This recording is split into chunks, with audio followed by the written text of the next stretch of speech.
The seventh sacrament, on the worship of the Holy Cross. We worship Christ, humanity, because of the Godhead in Him.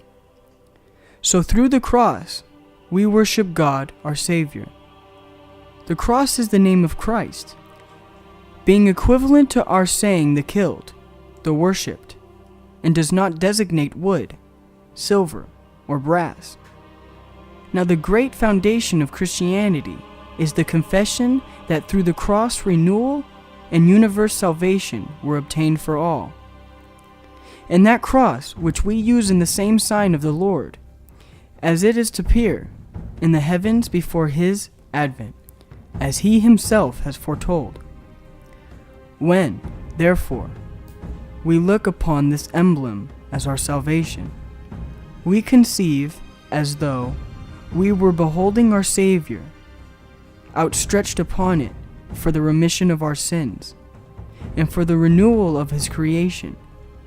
Hence we offer fervent and grateful worship, not to the fashioned matter of the cross, but to Him whom we figured as is upon it, and above to all God, who gave His Son to be a cross, to be crucified. For us, through whose crucifixion He wrote our renewal and salvation for us, and through whom He gives us, though being unworthy, everlasting life in the kingdom of heaven.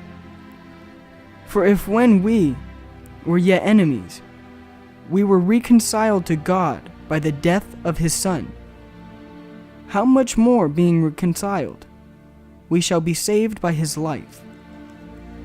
By this sign the holy apostles wrote miracles, and the laying on of hands of the priesthood, and all the other sacraments of the church were perfected thereby.